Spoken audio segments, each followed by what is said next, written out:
अब मैं डॉक्टर मसूद साहब से दरख्वास्त करना चाहता हूँ कि वो आए और अपने तासुरात बयान करें। डॉक्टर मसूद अहमद साहब, board of trustee, Syed Hamid foundation, अपने इस शेर के साथ कि जहाँ भी हौसले टूटे मुसाफिरों के बिलाल, वहाँ पे राहबरी मेरे नक्श पाने की। अली जनाब डॉक्टर मसूद साहब।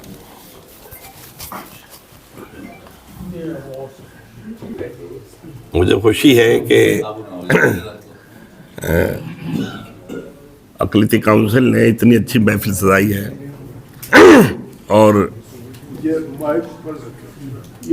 डाइस पर हमारे बहुत ही बुज़ुर्ग और एक से काबिल अपनी अमल से पूरी दुनिया को बताने वाले रहबर मौजूद हैं। मैं विजेंद्र साह सिंह साहब से थोड़ा नाराज़ हूँ कि काफ़ी अरसे में वो आए हैं, इतना वक्फा नहीं होना चाहिए। हमारे नहीं बुलाते। सब बातें हो गई, हमने अपने अंदर भी झांक के देख लिया कि हमारी क्या कमियां हैं, और दूसरी बातें भी हो गई। मैं किसी बात को रिपीट नहीं करूंगा।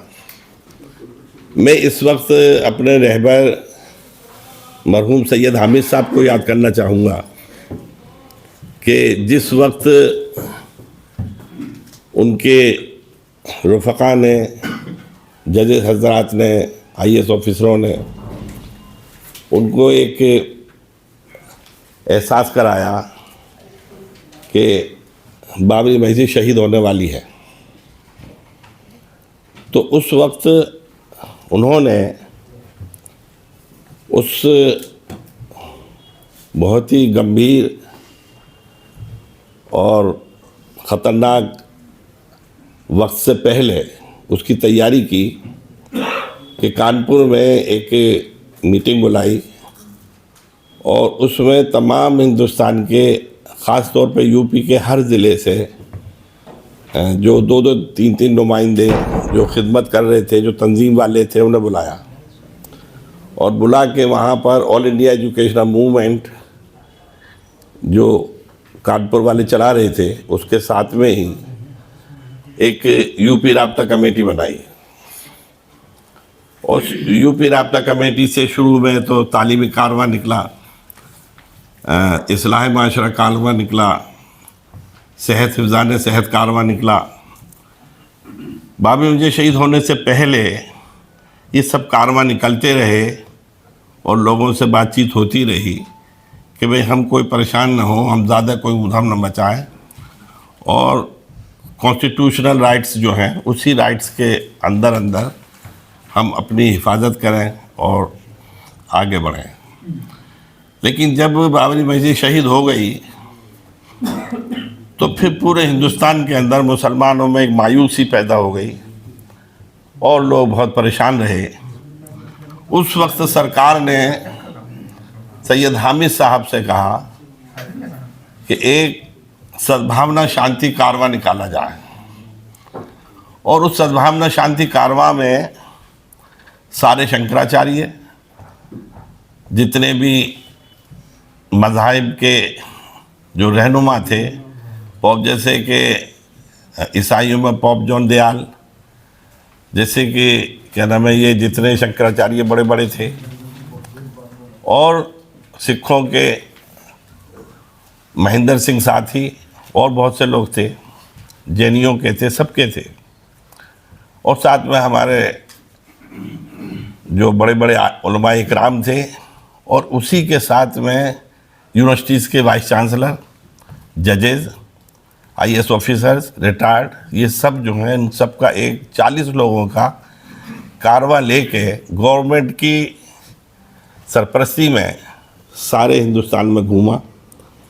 और उसमें गवर्नमेंट ने एक CBI का ऑफिसर, कि हम एक ऑफिसर को साथ में रखना चाहते हैं, सैयद हामिद साहब ने कहा हम कोई गलत बात तो करेंगे नहीं, आप CBI का ऑफिसर रखें।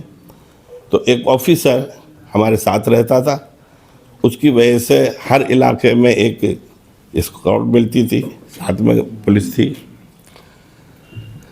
उस वक्त वो मुझे मंज़र याद आ रहा है कि मुसलमानों से ये कहा था कि तुम मंदिरों में ठहरो, और हिंदुओं से ये कहा जा रहा था कि तुम मस्जिदों में ठहरो। और इस तरीके से तमाम जो इंटेलेक्चुअल थे, जो तमाम बोलने वाले थे, जो डाइस पे बैठने वाले थे, उन सब के अंदर एक सद्भावना, शांति कायम हुई। मेरी ड्यूटी हरिद्वार में जो सबसे बड़ा मंदिर है उसमें हुई। रात को हम जब सोए, एकदम जो पूजा होनी शुरू, आरती शुरू हुई तो हम चौंक गए। लेकिन मैंने कुछ ऑफिसरों के लिए, जो कर्नल वगैरह थे, उनके लिए मैंने कहा सैयद हामिद साहब, इनको तो मंदिरों में सुलाना सही नहीं है, तो उनके लिए मैंने होटल किया और उससे बहुत ज़्यादा कामयाबी हुई।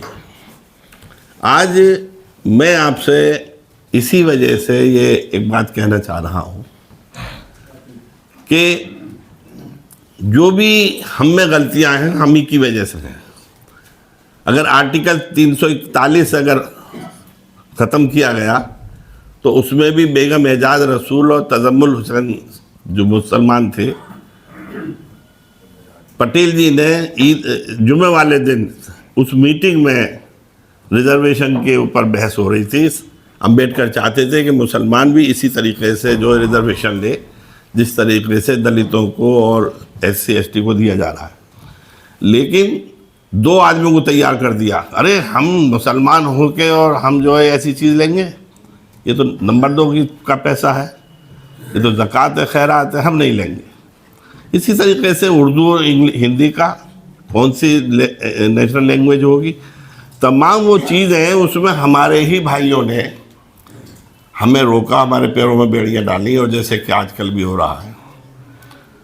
तो एक तो दूसरी है, ये है कि जो हमारे माशरे में गलत लोग हैं, हमारे एक डेलीगेशन बनकर उनके पास जाए और जाके कहे, मिसाल के तौर पर कुदरकी में ही जाए, उन लोगों से कहे कि भाई तुमने ऐसा क्यों किया, क्या और दूसरे हैं। अब इस वक्त ये जलसे करने का वक्त नहीं है। जब गवर्नमेंट ऑफ इंडिया, जो मैं उसे गवर्नमेंट नहीं मानता, भारतीय जनता पार्टी को मैं सरकार नहीं मानता। सरकार तो देश हित में होती है, सरकार तो देश को तरक्की देने के लिए होती है। सरकार का मतलब को तोड़ना और फोड़ना और कटना और वटना थोड़ी होता है। लिहाजा ये है कि उस सरकार के बजाय आप ये सोचें कि हम किस तरीके से काम कर सकते हैं। अब मैं एक ऐलान भी कर रहा हूँ, कि 30 तारीख को फ़िलिस्तीन के लिए एक शास्त्री भवन में एक प्रोग्राम हो रहा है, ऑल इंडिया मुस्लिम मजलिस मुशावरत का। तो आप हजरात जो भी 30 तारीख को जाना चाहें मेरे साथ, मुझे अपना नाम लिखवा दें।